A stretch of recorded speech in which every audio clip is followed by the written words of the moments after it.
Hello, folks. Another episode of Burning Platform and another in the series on living, surviving in the Trump 2.0 economy. And it's a real honor to have Mark Montgomery today.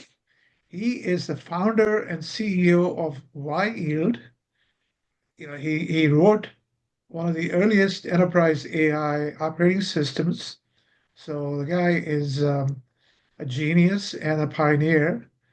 And today we're going to talk about the AI state of the market and also what Trump can do or not do to help the U.S. leadership in that sphere. And then we're going to drift into trade and a few other, hopefully unpolitical topics. But with Trump, nothing is easy. So we'll take a look at a few other um, interesting topics. So, Mark, thank you so much. Why don't you spend another minute talking about yourself? And Well, thanks, Vinnie. That's very nice. Uh, by the way, the name of the company, we call it KYield. It's a little different. Stands for Yield Management of Knowledge, but that's how it's pronounced. But yeah, I mean, I've got a very strange background. It's not the drop out of college and opened my own first business. 12 businesses I've had. One decade was in consulting and a decade in venture capital and several tech companies, but this voyage started 28 years ago from the theorem stage, and so it's very different than all my previous experiences. But that's enough of that. We can just dig right in. There's plenty to talk about. So, so let's talk about the state of the AI market. It's partly exciting, it partly just seems overly hyped. So talk like an analyst before we get into your product and yeah, what Trump can no, do. I Let's talk about the appreciate it. market and Well, obviously. yeah, that's why I enjoy talking to you about this stuff and others. I'm sure we've got lots of old mutual friends, but more of an analytical view of things, right? And so, yeah, I mean, there's no question I call it the LLM hype storm, right? And so we've got this situation that's unique in many ways to anything else that we've ever dealt with. And I'm talking about, broader, more in business rather than just technology or artificial intelligence. But essentially, what we had those like LLMs, large language models, or we can just call them self-generating algorithms, have been around for a long time. So that was nothing new. But scientists with integrity were very careful about how they would release them, right? So they would release some code with papers, little things to do little tricks and stuff, but they wouldn't release it to the public. So, fast forward, we have Sam Altman comes along and raises a bunch of money as a nonprofit. We can get into that a little bit later, and raises a bunch of money, and they're scraping, data and training on as much data as they can get their hands on, and they have a culture that is, I've known a few people that have worked there. They have a culture that was very, I mean, extremely obsessed with scale, right? And some of that I call it sort of the AGI cult, where they're going to reach this godlike scenario through data scale and things that Google was most known for previously that matched their business, right? They had the biggest bench in the world and the most talent in the world, and they did some amazing stuff with search with just pure scale and algorithmics. It was very impressive. But so they come along and do this, and they sort of shocked the world with what they could do. But most of the world had never been exposed, including most executives, right? Had never been exposed to artificial intelligence applications. They weren't deep in the R&D. They didn't understand this stuff. Still don't, for to a large extent. And so it was a very very splashy sort of thing, which of course we all know the things that these large language models can do. And when you scale up, it can do very good in terms of predicting the next word. And again, that's it's nothing new. But with it, the reason why nobody released it, nobody did this earlier, one is it takes so much resources, right? Too much money. But Microsoft, Google, others could have done it. AWS could have done it, and they didn't, primarily because of the risk factor. Their research departments were well aware of the risk of these things. They said very careful, right? They're a lot more careful than so it's come along. This is unlike, the 90s or anything where you're, a bull in a china shop where you're breaking a little bit of china. Sam Altman himself, before it even was unleashed to the world, said he thought it would, it would collapse capitalism. Well, probably not. Probably just the opposite. Right? If it collapses capitalism, it would be, we would go through civil war first, maybe. But anyhow, there's just all kinds of risks. There's the cyber risks are the most obvious, most easiest to predict. The IP risks are just enormous. There's just a lot of problems with these Enormous. And consumer. now he wants Trump to make it Yeah, legal for him to yeah. So to harness other people's data. yeah, exactly. So they've been doing it all this time anyhow with a few licenses. To their credit, at least they're licensing some things, but of course they're burning $5 billion a year. But yeah, a license to steal. That's what they're looking for. And of course, as you probably noticed, all these cultures that were, pretty extreme on the West Coast are suddenly very patriotic with the new administration and going after the Defense Department. Where just a couple of years ago, you had walkouts and protests and all this stuff, and now everybody's on board trying to get a handout and trying to get, because they're afraid of what might happen otherwise. But yeah, so that's the setup now. In the enterprise, right, there's a lot of different AI that has been used for a long time. Predictive stuff that's really good, prevention of fraud, a lot of things you can do, and even language models. NLP's been around a long time, but these LLMs can actually be valuable, and small language models can be very valuable, especially if you're running on your own data, right? And we do that as one of our 8 functions, but you have to really manage these very carefully. And so that's one sort of part of this. And it aligned, of course, perfectly with the natural scale ceiling that big tech was running into at the same time. And I suspect, Altman was very aware of this, and so were many others in Silicon Valley. And so they needed a lot of money, and that's why they targeted big tech. They've already got the cloud, they need the infrastructure, right? Who's got the money and who's got the alignment, the strategic interest to see this stuff go? And at the same time, Microsoft was very paranoid about being disrupted by these new, for good reason. I mean, there's a significant risk there for incumbents, not just with LLMs, but a variety of things. And so Satya comes along and they become really good friends and invest a lot of money, and they get an exclusive agreement to use the Azure cloud. Um, and here we go. It's triggered the arms race. And so now here we have big tech investing hundreds of billions of dollars in AI infrastructure, really pushing it, and there's so much pressure on the whole industry, right, that the hype just got ridiculous, and this sort of AGI race that goes with it. Now, on the science side, here we are, we're running into, look, yeah, the scale, there's benefits to scale for sure, but it brings a whole lot of different risks. Some risks are very, just for business, some risks are systemic for society, that are, more troubling in the long term. But yeah, a lot of different risks, and nobody even, excuse me, sorry about that. Forgot to turn that off.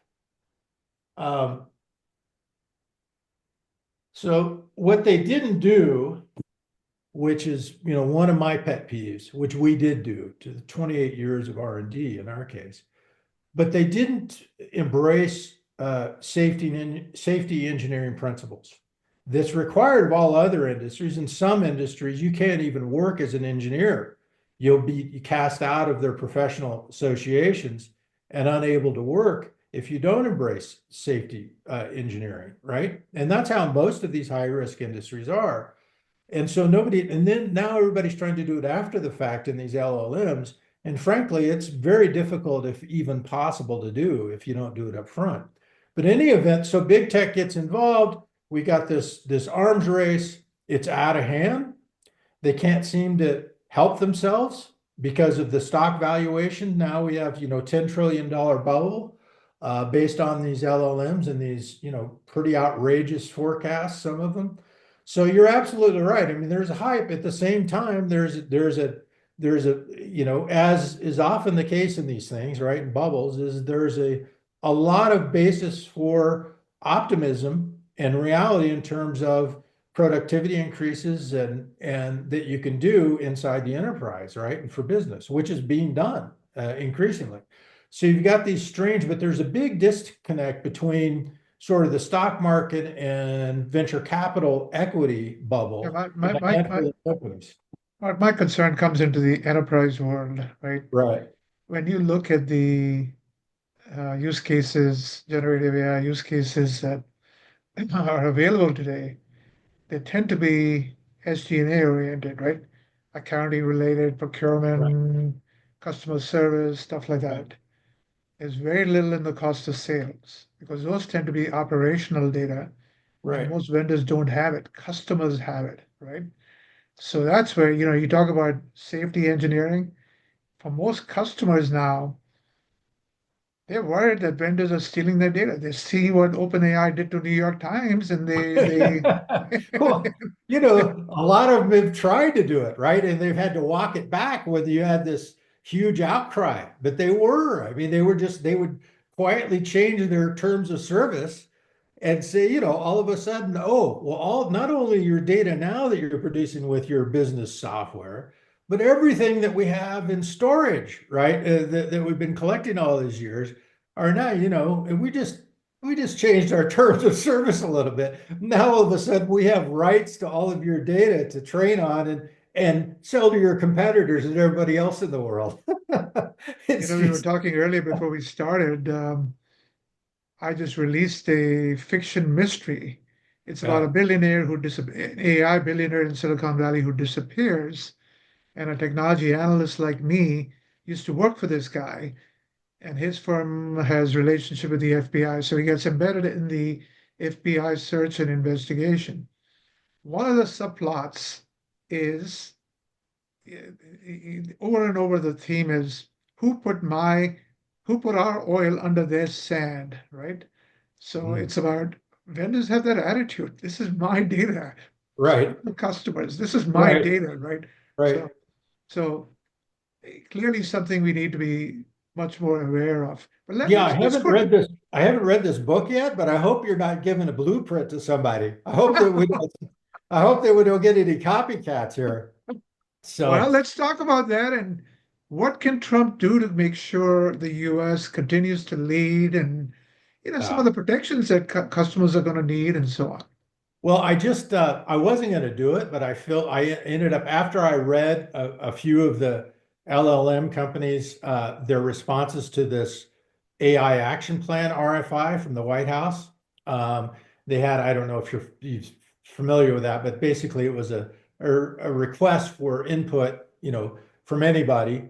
Um, it was an executive order by Trump in January to do this to get feedback. Primarily, they're looking for the industry to give feedback on an action plan on to follow. And I wasn't going to do it, but then one of them was OpenAI, where they wanted a license to steal and all this other stuff. And then I read a couple others, and I thought, well, our voice needs to be heard. So I wrote a response to it. It was pretty quick response, only about 36 hours, and on top of everything else that I had to do it. But so I actually published that on LinkedIn if anybody wants to look at it, but the link to my profile.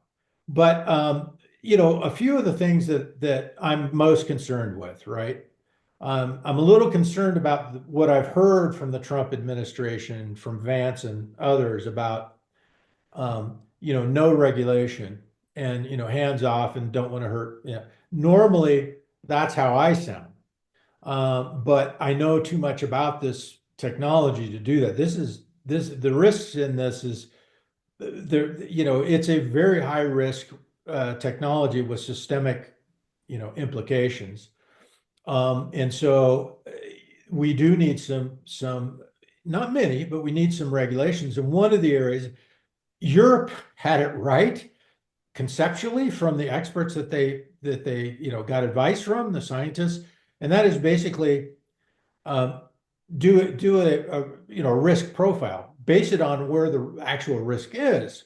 Now, in execution, they messed it completely up, and then they changed it at the end, and of course everything is for growing the bureaucracy and in the EU and unfortunately in a lot of governments, including Europe. I like to say, and it's not far from the truth.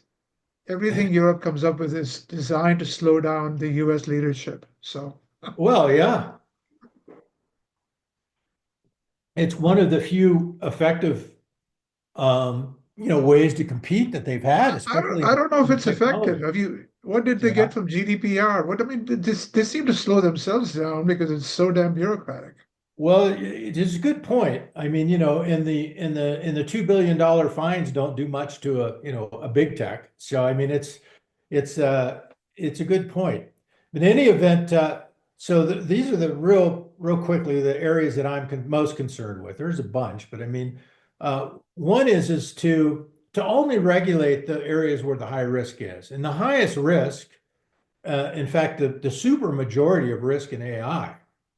And no, I wasn't calling for any regulation until the LLMs and the consumers hit. That's where the risk is.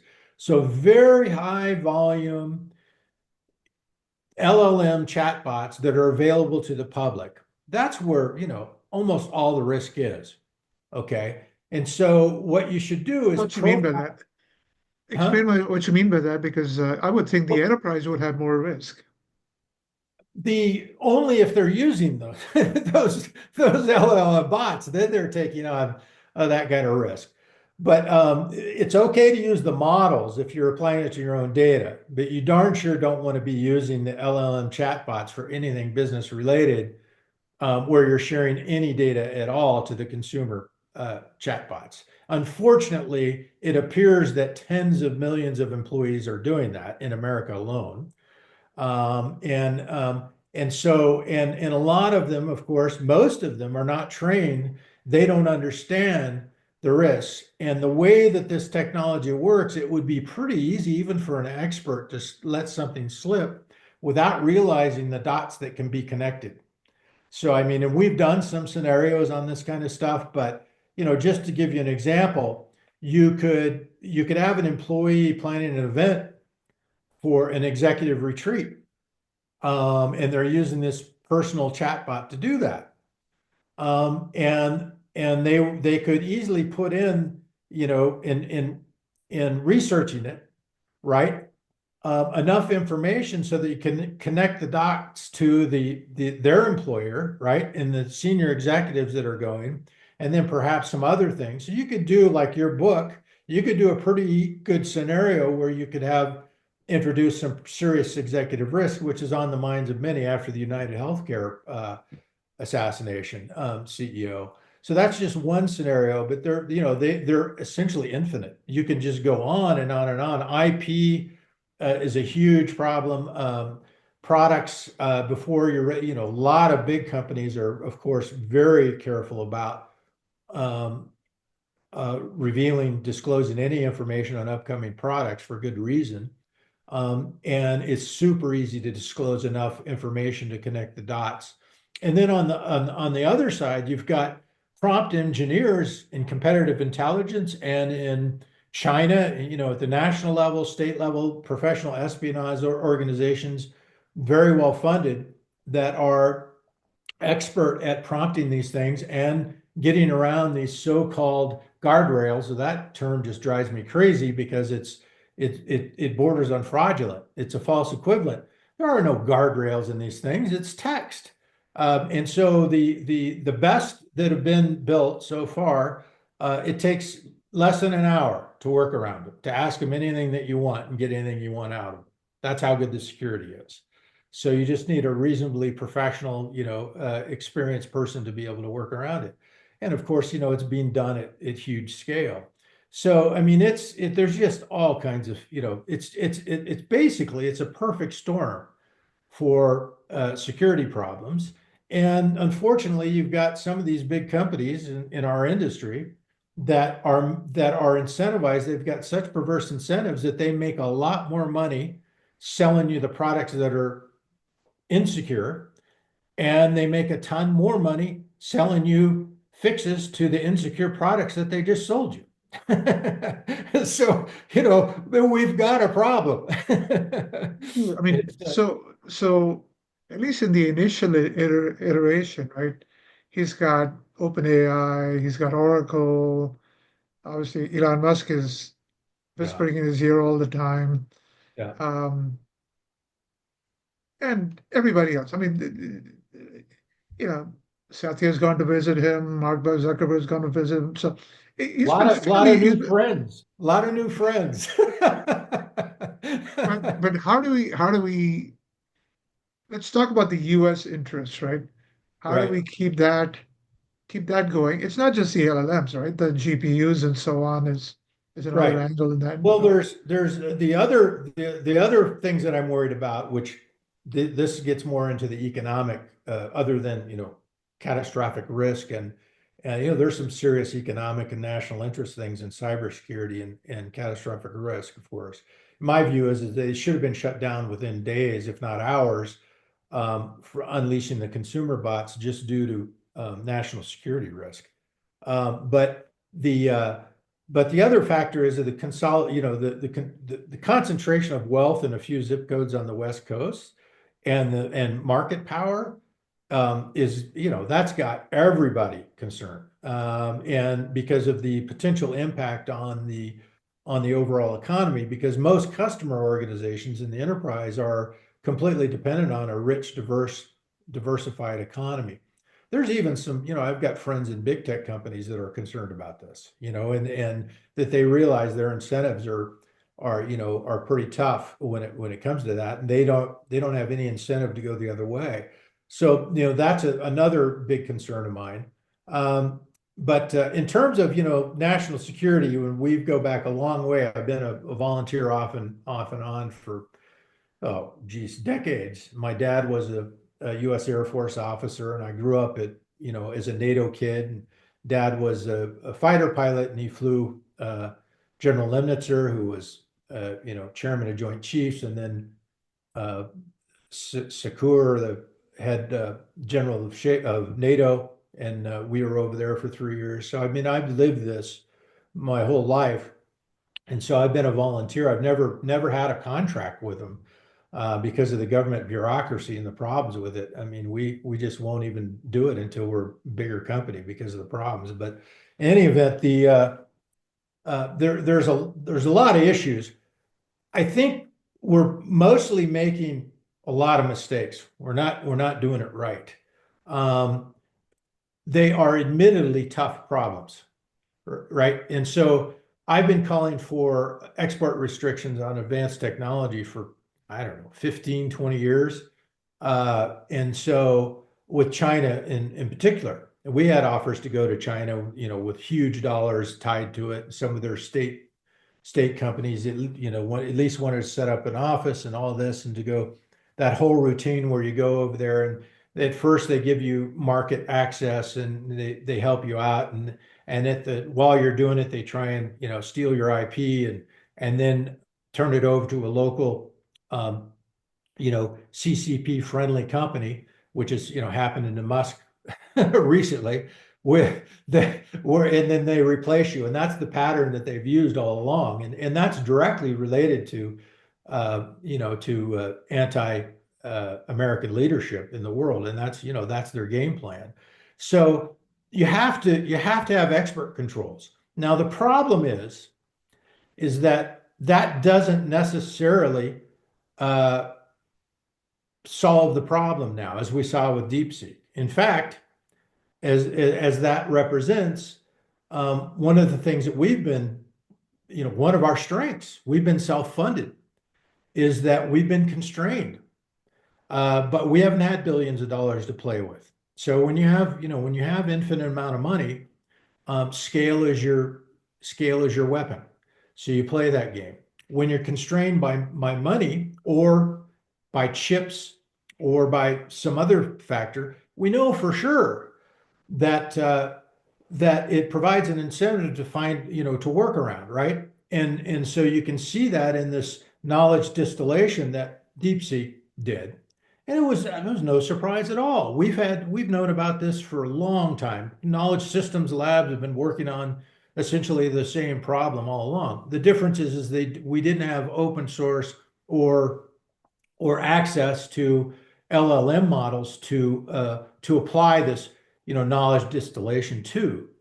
So that gives you just an idea of typical Chinese model of leveraging and exploiting huge investments in R&D in the United States, right? Where they've very effectively been the biggest beneficiary of our R&D.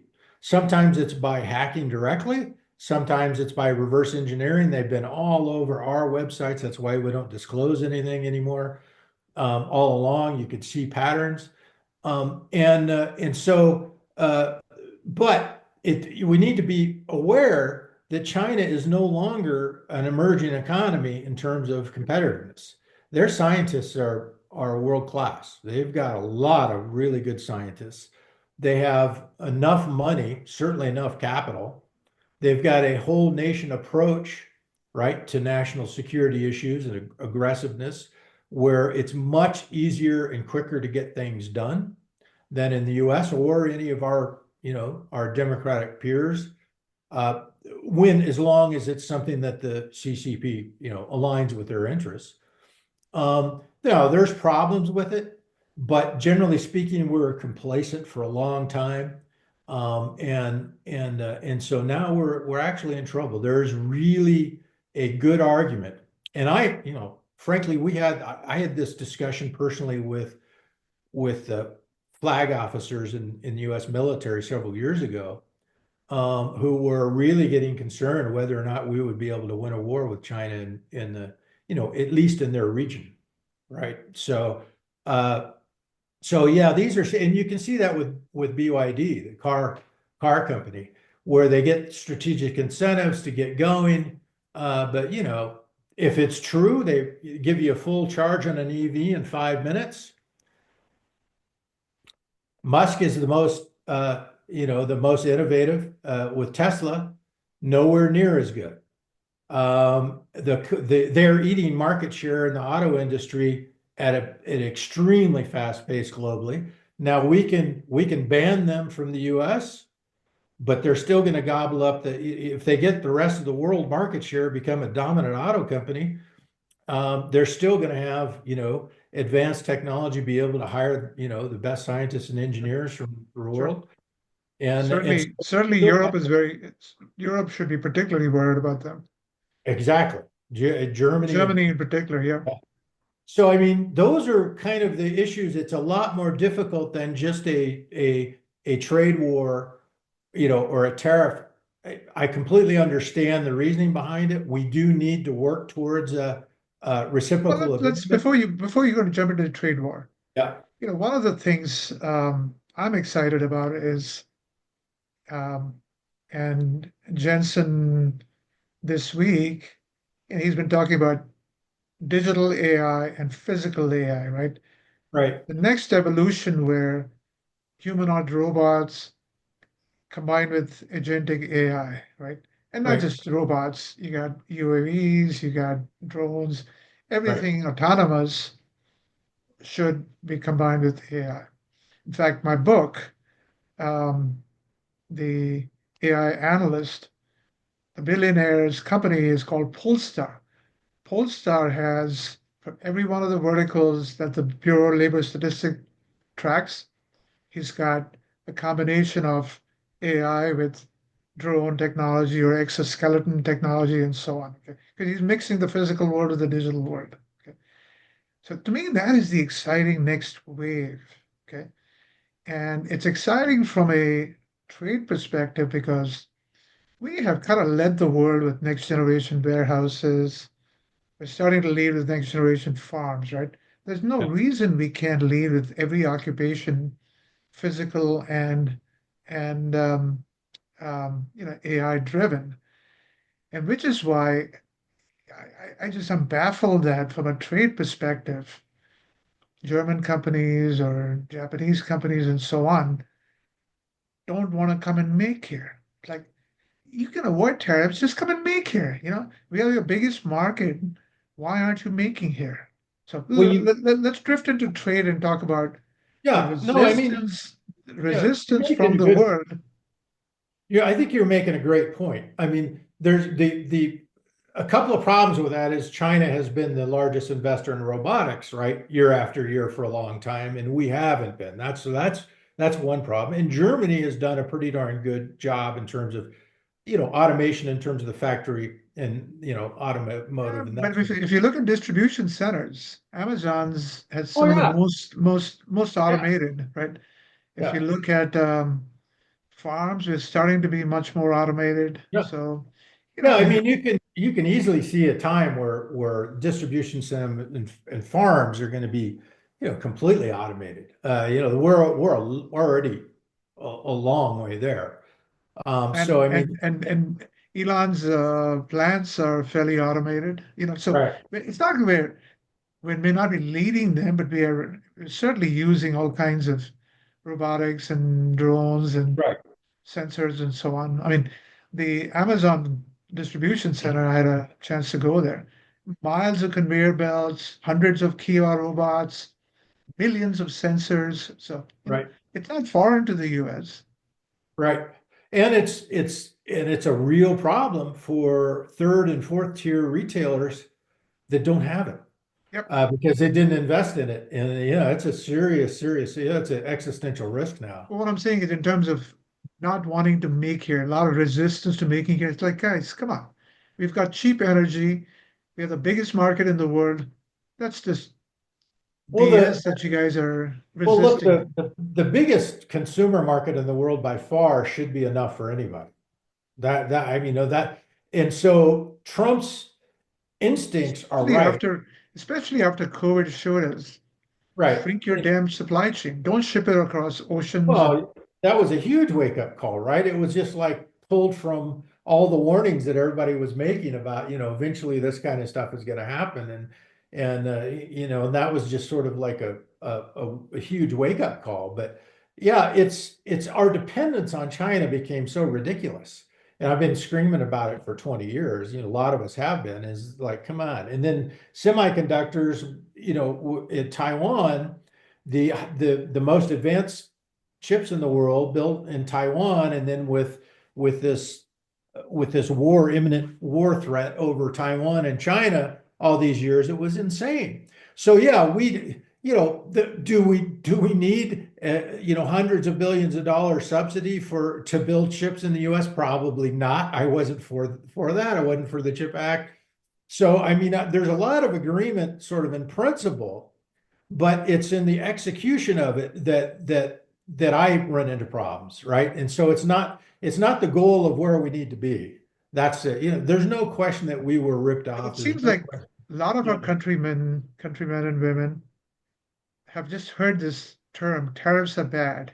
They yeah, think about the 1920s and they go, tariffs are bad. yeah. You don't need to have tariffs. You can make here. You really should be making here, right? And that light bulb hasn't gone on. And they're just blaming Trump for, hey, look, Well, guys, my, you do need I mean, but the problem is the rest of the world is protectionist, and so when you have, I mean, and that's the sort of this nonsense about free trade. It has never been free trade, not in my lifetime. I mean, it's been always been barriers and obstacles. They're sometimes very sophisticated. They're not official. They're unofficial. There's all kinds of ridiculous stuff that you get into when you try and do trade around the world. It's insane. And I can so, tell you, I've traveled to 75 countries. I can tell yeah, you examples that'll, just like you it's say, crazy. subtle, not so Yeah, subtle, yeah, blatant. I mean, To start a business in Saudi Arabia, you need a 51% partner. Right, Business in India, oh my God, the customs and all octroi and right, all the taxes you have to go through. right, China wants your IP. So right. Little minor thing, just hand over your IP. That's your market access ticket, right? So we can build it and scale it and undercut you by 50% of your price. I mean, yeah. And so you do need a very aggressive national strategy. There's no doubt about that, industrial strategy. We've needed it for a long time. So I guess without getting into the tariff part of it, but my problem is with Trump, I mean, and the strategy is he's biting off way too much at one time than he can chew. He's providing a huge incentive for the rest of the world to work against us, at least potentially, because they are complacent. They've been accustomed to this type of world trade ever, the post-war era. Essentially, you're shaking it up, and it's been progressively getting worse from the U.S. perspective over time. Our trade, $1.2 trillion trade deficit, right? And so yeah, we need he's what he should be doing is have a you know a very pragmatic planned approach based on priorities. That's not his style though, right? He gets in there, he battles, he's very knee jerk, and he's I read The Art of the Deal. I mean, I understand that. He grew up as a real estate investor in the streets of New York, which is a pretty tough place. So, I mean, I get it, but a systematic way of dealing this, or strategic way, would be the way to do it and prioritize it. China is still by far the biggest problem that we have, and yeah, I would so have, you know. rather than going after Canada and Mexico, those seem like small potatoes. I would have gone after Germany and China to start with. Well, Germany, as you know, I mean, they've had the same sort of export problem, and it's been kind of sad to watch because we have so many friends in Germany. My half of my family was from Germany, and it's a beautiful country, beautiful people. They're good friends, but they've had this export economy for decades, and it doesn't recognize, look, everybody can't be net exporters. I mean, you've got to consume, and you've got to have some mutually beneficial relationship, or it's not going to, here comes China that models in part after Germany's export engine. And you can see the handwriting on the wall that they're going to replace Germany just like they replaced the United States. When our big companies went over there, and not all of them, they're happy to have Starbucks, they're happy to have, but anything strategic, that enhances the world domination of the CCP and communism, that's ingrained in their philosophy, that's going to be taken over in China, like it or not, one way or another. And so, that's what I've seen over the past 20 years. And it is very hard ball. And now with the military, the fastest growing big military in the world for many years, you'd have to be an absolute fool to ignore it, to be in denial Their on this. their their Belt and Road Initiative, they basically penetrated a lot of African Right, and Asian countries, and right, basically they take over. They take over the whole infrastructure, and it's right, staffed by their people. Nothing, the poor country doesn't get much benefit right. And it used to be. it's not even hidden. They came out in, like, what was it, 2016, with one of their long-term plans, and by then it was like, all the analysts kind of realized it, and all the think tanks, and most of them, and they finally just came out and admitted, well, that's our plan. We're gonna replace the United States, and we're gonna dominate advanced technologies, and towards military domination. That's just where we're headed. So yeah, China is the big problem. Germany, I think, from a trade perspective, is a problem. Now they're in trouble. So I think they're less of a problem now, and they're very at risk from the United States and this trade war. But they're, as you mentioned, with BYD and China on the international stage, their big, huge, car industry is at severe risk. So, Germany's got some serious, serious challenges ahead. They may not, hopefully they'll turn it around. I was glad to see their investment in defense.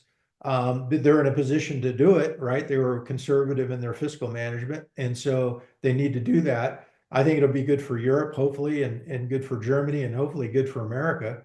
But in any event, Mexico is a priority, but for different reasons. One is that it's become the trade imbalances. I forget what it is, like 145 billion a year or something like that. It's really grown very rapidly because so many, in large part because China is building manufacturing so much in Mexico to get around the tariffs.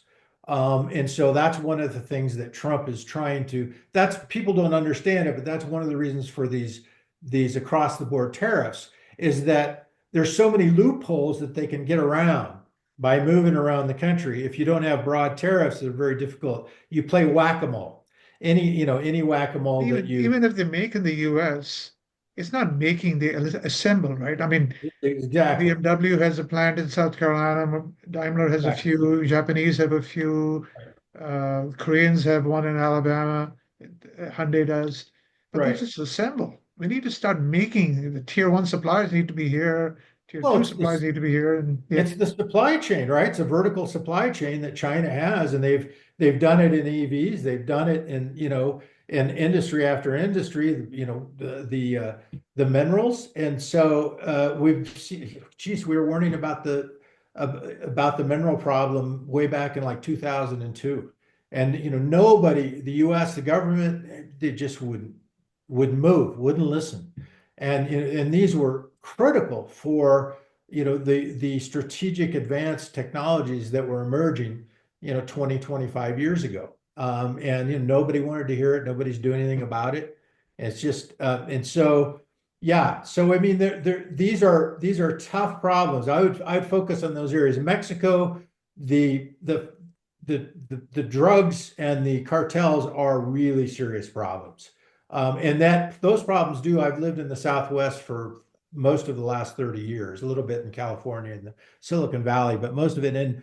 And boy, I'll tell you, you can see the influence in the problem. Most of the problems that we have in the Southwest in terms of drug trade and crime can be directly, linked to the cartels across the border, and it's increasingly coming across the border. And so, that is a national security risk, and the military should be involved. So that one we're in agreement with. And so Mexico is a sort of a unique situation that has to be dealt with. There's definitely some China links, and but the rest of the world. I mean, you talk about Australia, and you essentially have to, unless you can negotiate, and Trump's, a deal maker. If you could negotiate a grand, free trade agreement that had teeth, that would be great. I'm not so sure that that negotiating on Twitter, one prime minister at a time and everything is the way to do that. But that would be fantastic he's if got you could, some include non-tariff issues too, right? Of course. he's got some pretty savvy folks now. Right. Peter Navarro and Marco Rubio, and I mean these guys they're not pushovers. They're aware of the problems for sure, and they accurately describe the problems. There's no doubt about that. So anyhow, that's essentially my view. And then the AI arms race, uh, the just to I don't want to forget to mention this, but I mean the third big area that we have in the United States is that since big tech is so focused on the alignment of scale with LLMs, they dominate R&D. We remained self-funded because of that, right? Because the government R&D funding has problems, but so does the industry, in their R&D funding, as we've seen with this exclusives with OpenAI and the rest of it and commercialization. But the same is true with R&D, and the overwhelming majority of funding in research and development have been dedicated to scale. So that is misaligned with science. It's in conflict with science. this is the first time, even in technology, where we haven't looked actually at compression, at more efficiency, smaller, to diversify the economy. One of the reasons I was a booster for Microsoft in the very early days was that they were really balancing the playing field pretty good in those early days with small businesses by affordable, office suites that would interoperate with bigger companies that they partnered with or customers or whatever. And that's really not what's happening today. What's happening today is you've got, $1 trillion going into infrastructure that is primarily geared towards the strategic interests of protecting big techs. And all of that investment is it's almost entirely for large language models, not for other areas that are super important. Next generation technology, we have one called the synthetic genius machine, is not reliant at all on large language models, right? And so knowledge distillation, advanced, very strong security. So that's the problem from a strategic national perspective. And what I've been warning about is that by protecting big techs, and this is a problem with protectionism. I posted today, and the Wall Street Journal had an article on the auto industry that pointed this out. We ran into this problem in the 70s by protectionism, and Johnson started it, and then by the 70s it became a huge problem because it was. So we initiate this protectionism, and then pretty soon the U.S. auto sector that we're trying to protect couldn't compete with Japan. They were producing cars that people wanted, not these huge boats that were expensive and everything else. So that's the problem with when you look at it just from one side. We're not doing anything in the United States. The super majority of capital in Silicon Valley in AI is being invested towards one model that's strategic to big tech. Why is that? Because their exits are dependent on big tech. They are planning on exiting and selling and flipping these companies to big tech. And if that goes, where are you going to be? The IPO market has been terrible. There's too much concentration in the oligopoly. Look, I was a booster for 3 of these companies very early on. So, but that was in part because they were good competitors to the incumbents at the time, and they're very innovative. And so they're trying to keep the new generation of native AI companies from becoming competitive and becoming a threat. And the US is not doing a damn thing about it. We aren't doing anything about the copyright, the theft problem, which the SCOTUS is taking way too long. Congress didn't do anything in the last administration, nothing. And we've got all these, the knowledge economy, people need to understand this. The knowledge economy in modern economies is the majority of the economy. And what's happening is a handful of companies on the West Coast are transferring, in the process of very rapidly transferring the knowledge economy, the majority of the economy in the US and other advanced economies, to those companies, right? And nobody's doing anything about it to stop it. And it's, and not even with permissions, very few licenses, not paying for it, nothing's happening. That's a problem. Mark, you pointed a lot of things that Yeah. Donald needs to think about. But we're not gonna. The guy's had a blistering start. He's got too many things going on. Every day is a different challenge. But appreciate you Well, pointing out. after we hang up here, you just you send a link to Donald, and you just tell him to get with the program here. So thanks, Vinnie. Really enjoyed it. That was interesting, and Thank you. look forward to reading your book. What's the name of your book? The AI Analyst. I'll send you a Okay. copy. Well, the FBI may come knock on your door here pretty soon after this airs. Thank you very much. Take care.